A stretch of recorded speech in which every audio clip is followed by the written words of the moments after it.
হিন্দু মুসলমান বানানো হচ্ছে। বরাবর ধরে একটা কথা আছে জানেন, আমি ধন্যবাদ দেবো ইউটিউবার গুলোকে, যাদেরকে ছোট ছোট মিডিয়া বলে চালিয়ে দেয়। বড় বড় মিডিয়ার পেট্রোল ট্যাঙ্কে এরা সাথে করে নিয়ে ঘোরে, এরা নিউজ পাঠালে তবে তারা করে, আর এদের লোগোর আগে নিজেদের বড় করে লোগো মেরে দেয়। এই ধরনের চ্যানেলগুলো সেজে গুজে তিড়িং বিড়িং করে লাপাতে লাপাতে আজ কি অবস্থা হচ্ছে হিন্দুদের দেখুন। আরে হিন্দুদের ঠিকাদারি নিয়ে বসে আছো তুমি, বিবেকানন্দর বাংলায় লাঠি ঘোরাতে চাচ্ছ, ঠাকুর পরমহংসদেবের বাংলায় লাঠি ঘোরাতে চাচ্ছ, যে বাংলায় রাজবল্লভী মায়ের মন্দির সে বাংলায় লাঠি ঘোরাতে চাচ্ছ, যে বাংলায় বাবা তারকনাথ সেখানে লাঠি ঘোরাচ্ছ, যে বাংলায় ব্যান্ডেল চাঁদ সেখানে লাঠি ঘোরাচ্ছ, যে জেলাতে আল্লামা রুহুল আমিন সেখানে লাঠি ঘোরাচ্ছ, যেখানে আল্লামা নূর আলী সেখানে লাঠি ঘোরাচ্ছ, যেখানে মুজাদ্দেদে জামান সেখানে লাঠি ঘোরাচ্ছ। শোনো, আমরা হিন্দু নয় মুসলমান নয় বুঝি না, যখনই কোনো জাতির মানুষ বিপদে পড়ে একে অন্যের পরিপূরক হয়ে এগিয়ে যায়, এগুলো আমাদের ধর্মগুরুরা শিখিয়েছে। তোমাদের ওই যোগী আদিত্যনাথের বাদরের লেজ ধরে টেনে আমরা এগুলো শিখিনি। আজ নতুন করে ভাবিয়ে তুলছে ও হিন্দু মুসলমান। আমরা একে অন্যের পরিপূরক হয়ে বেঁচেছিলাম, ওদের সুশ্রী কাজে লাগছে না। আর বেনিস্ট্রিম মিডিয়া গুলো লাপাতে লাপাতে বলছে কিনা শামশেরগঞ্জে হিন্দুরা বাড়ি ছাড়া। আরে শামশেরগঞ্জের যে ঘটনা ঘটেছে, মুর্শিদাবাদ একটা ছোট্ট জেলা, মুর্শিদাবাদের একটা ছোট্ট জায়গায় একটা ঘটনা ঘটেছে। সারা বাংলার নাম মুর্শিদাবাদ নয়, সারা বাংলার নাম ধুলিয়ান নয়, সারা বাংলার নাম শামশেরগঞ্জ নয়। আপনারা ওটাতে দেখাতে পারলেন, আর আপনারা আবার দেখাতে বাধ্য হলেন যে সেখানকার মুসলিমরা হিন্দু ভাইদের বাড়িতে যে তাদের বুকে জড়িয়ে ধরে বলছে যে মরলে আমরা হিন্দু মুসলিম একসঙ্গে মরবো, আমরা ছোট থেকে বড় হয়েছি, জান দেবো তো আমার ভাইদের কোনো কষ্ট পেতে দেবো না। এটা চোখে দেখালেন, আপনাদের পুরা মুখে বার্গার লেপেছেন এটা দেখে, নাহলে সারা বাংলার হিন্দু মুসলমান আপনাদের গায়ে থুতু দিত, আজকে আপনাদের দিকে থুতু করতো আজ। আরে গরম তাওয়াতে রুটি সেকতে নেমেছে কারা? এই কেন্দ্রীয় স্বৈরাচারী সরকার। আমরা আজ এখানে কিসের জন্য এসেছি? আমার ঘর সংসার বাঁচাতে, বাড়ি ঘরদোর বাঁচাতে, নিজের ব্যবসা বাঁচাতে, কারবার বাঁচাতে, ব্যবসা বাণিজ্য বাঁচাতে। আজ আমরা এখানে এসেছি যে ভারতবর্ষের বুকে একটা স্বৈরাচারী গভর্নমেন্ট যে কালা কানুন যে পাস করেছে, এই কালা কানুনের বিরুদ্ধে আমরা এখানে এসেছি, যেটা আমাদের ইবাদত, ইমানি দায়িত্ব। বারবার একটা আমাদের কাছে কথা ভেসে আসে, একটা সম্প্রদায়ের মানুষকে টার্গেট করে চলে। ভারতবর্ষের বুকে আমাদের দুর্ভাগ্য, এমন একটা গভর্নমেন্টকে আমরা পেয়েছি, যে গভর্নমেন্ট বারবার আমাদেরকে আঘাত করেছে। আমরা ভারত স্বাধীনতার পর থেকে যত প্রধানমন্ত্রী পেয়েছি কেউ এই কথা বলেনি। আজ আমাদেরকে শুনতে হচ্ছে কি, যে হিন্দু খাতরে মে হ্যায়। শুনেছেন না আপনারা কি বলছে? হিন্দু খাতরে মে হ্যায়। আর নতুন করে স্লোগান উঠেছে হিন্দু হিন্দু ভাই ভাই। মহা মুশকিল কারা বলছে?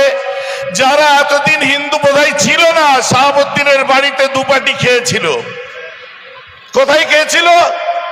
আরে বাটিটা যে জিনিসটা খেয়েছে ওটাও ফেমাস, আর যে খেয়েছে সেও ফেমাস, মধ্যে থেকে শাহাবুদ্দিনও ফেমাস। এমন জিনিস খেয়েছে। আমাদের দুঃখ আফসোস কোথায়? যে আমাদের ভারতবর্ষের বুকে এতগুলো প্রধানমন্ত্রী এসেছে, কতগুলো কথা মন দিয়ে শুনুন। আমাদের এই দেশে 500 বছর মোগলরা রাজত্ব করেছে, একবারও বলেনি মুসলিম রাষ্ট্র করতে হবে। এই দেশে 200 বছর ব্রিটিশ রাজত্ব করেছে, একবারও বলেনি খ্রিস্ট রাষ্ট্র করতে হবে। এমন এক অপদার্থ সরকার আমরা পেয়েছি। আমাদের দুর্ভাগ্য যে এরা আজকে এসে বলছে হিন্দু রাষ্ট্র করতে হবে।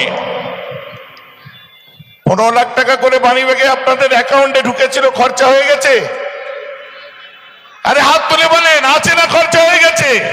হাত নাড়ছেন কেন? পাননি? পেয়েছেন না পাননি?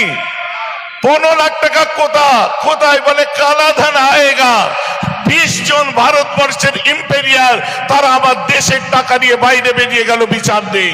আদিবাসীরা মার খাচ্ছে, বিচার নেই। মধ্যপ্রদেশে দলিতদের উপর অত্যাচার চলছে, কোনো বিচার নেই। আজকে কত অনগ্রসর জাতি তারা পিছিয়ে পড়ে আছে, তাদের বিচার নেই। গত কিছুদিন আগে দেখলাম মুসলমানদের ভাই বলতে হবে না, দয়া করে তোমাদেরকে হাত জোর করি, বেগত্তা করি, মুসলমানদের ভাই বলার দরকার নেই। কদিন আগে আমরা দেখলাম তাদের দলের একজন বিধায়ক বা নেতা প্রথম সারির চেয়ারে বসতে গেল, সঙ্গে সঙ্গে ঠিক এই ভাষায় বলল, পিছে চল পিছে চল পিছে চল। দেখেছেন কিনা দেখেননি? কোন ধর্মের ছিলেন তিনি? মুসলমান না। আজকে সস্তার কিছু পানীয় পান করিয়ে দিচ্ছে, দেশি মাল বুঝো, চুল্লু। এই চুল্লু খাইয়ে রাস্তায় নামিয়ে দিয়ে যাদের জিন্দাবাদ বলাচ্ছে, আরে আমার বাংলার হিন্দু ভাইরা শোনো, ওরা তোমাদেরকেও হিন্দু মনে করে না, কারণ কাস্টিজমের শিকার তোমরা হয়েছো। উঁচু কাস্ট নিচু কাস্টের বিচার চলছে, তোমাদের কপাল ভালো, এখন আমরা আছি, আমাদের উপর দিয়ে চলছে, আমাদের পরে এবারে নিজেদের মধ্যে লড়াই লাগতে চলেছে। কারণ আর তো কাউকে খুঁজে পাবে না। কে তখন? ব্রাহ্মণ অব্রাহ্মণ, ব্রাহ্মণ ক্ষত্রিয়, ক্ষত্রিয় বৈশ্য, বৈশ্য শূদ্র, নিজেদের নবশূদ্র, কত রকম লড়াই এখন বাকি আছে। ভারতবর্ষের বুকে একটা দুর্ভাগ্য যে এতগুলো প্রধানমন্ত্রী এসেছে, পণ্ডিত জওহরলাল নেহরু একবারও বলেন হিন্দু রাষ্ট্র করতে হবে। মিস্টার নন্দা একবারও বলেনি হিন্দু রাষ্ট্র করতে হবে। মিস্টার শাস্ত্রী একবারও বলেনি হিন্দু রাষ্ট্র করতে হবে। একবারও ভিপি সিং বলেনি হিন্দু রাষ্ট্র করতে হবে। একবারও ইন্দ্র কুমার গুজরাল বলেনি হিন্দু রাষ্ট্র করতে হবে। ইন্দিরা গান্ধী, রাজীব গান্ধী একবারও বলেনি, মনমোহন সিং একবারও বলেনি হিন্দু রাষ্ট্র করতে হবে। আর বর্তমান গভর্নমেন্ট এসে তারা বলছে ভারতকে হিন্দু রাষ্ট্র করতে হবে। আপনাদের একটু বুঝিয়ে দিই কেন বলছে। বুঝতে চান আপনারা? সকলে চান? হাত তুলে উত্তরটা দিতে পারবেন? বুকে তেজ আছে? কি বলতে চলেছি বুঝতে পারছেন? কারণ আগের যতগুলো প্রধানমন্ত্রী এসেছে কেউ বলেনি এ কথা যে হিন্দু রাষ্ট্র করতে হবে, কারণ অলরেডি হিন্দুস্তানেই আমরা আছি। এটা বুঝার ক্ষমতা ওদের নাই, আমরা হিন্দুস্তানেই আছি। আর বলবে কি করে? প্রথম প্রধানমন্ত্রী জওহরলাল নেহরু কে ছিলেন? এত বড় শিক্ষিত, যাকে পণ্ডিত বলা হয়। মিস্টার নন্দা পিএইচডি করা, doctorate. Mister Shastri doctorate. Rajiv Gandhi pilot. Manmohan Singh অর্থনীতিবিদ। অতএব বিগত দিনে যত প্রধানমন্ত্রী এসেছে কেউ পাইলট, কেউ বৈজ্ঞানিক, কেউ অর্থনীতিবিদ, কেউ পিএইচডি করা ডাক্তার, কেউ দার্শনিক, কেউ পণ্ডিত। আর বর্তমান প্রধানমন্ত্রী কি আপনারা বলুন, জোরে বলুন, আওয়াজ দিয়ে বলুন। আর কি আশা করবেন? আর কি আশা করবেন? পাইলটের কাছে যে আশা করা যায় চাওয়ালার কাছে করা যায় না। বৈজ্ঞানিকের কাছে যে আশা করা যায় চাওয়ালার কাছে করা যায় না। ভারতবর্ষের পশ্চিমবঙ্গে আমরা বাস করি, আমরা বাঙালি। ডাইভার্সিটি অফ বেঙ্গল কি আমরা জানি, ডাইভার্সিটি অফ ইন্ডিয়া কি আমরা জানি। ভারতের বৈচিত্র্যে আঘাত দিয়েছে। এ আজ রটিয়ে দেওয়া হচ্ছে কি ওয়াকফ আইন, হিন্দু মুসলমানের লড়াই। এটা হিন্দু মুসলমানের লড়াই না, এটা আর্টিকেল 14 কে ভায়োলেট করা হয়েছে সেই লড়াই। এটা হিন্দু মুসলমানের লড়াই নয়। আর্টিকেল 26 ভায়োলেট হয়েছে, এটা তার লড়াই, হিন্দু মুসলমানের লড়াই নয়। Article 26A, 26B, 26C violet হয়েছে, তার লড়াই। এ লড়াই মুসলমান হিন্দু নয়, এ লড়াই হচ্ছে আর্টিকেল 29 ভায়োলেট হয়েছে, তার লড়াই।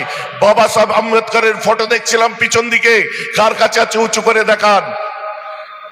বাবা সাহেব আম্বেদকরের ফটো এখনই এখানে ছিল।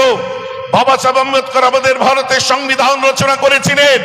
বাবা সাহেব আম্বেদকরের আজ আমাদের কানুনকে, আইনকে, সংবিধানকে ছেড়ছাড় করা হচ্ছে, লড়াই আমাদের। তাই দুঃখ কোথায় জানেন? আজ যখন রাজপথে আমরা নেমে পড়েছি, আমাদের এই সেই কওম, যে কওম শিক্ষা পেয়েছি ইমাম হুসাইনের কাছ থেকে, ময়দানে কারবালায় জালিমের সামনে নিজের গর্দন কেটে উড়িয়ে দিয়েছে, ওদের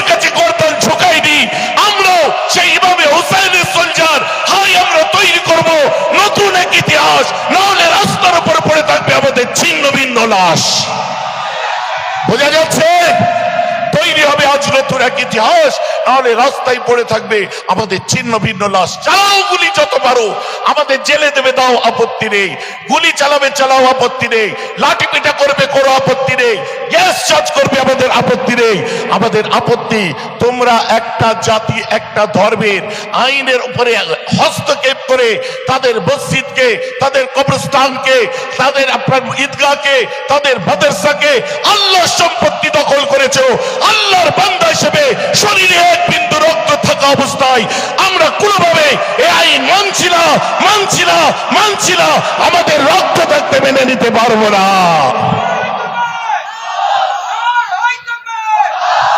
অতএব আমাদের লড়াইটা হচ্ছে সংবিধানের লড়াই। হিন্দু মুসলমান বানানো হচ্ছে।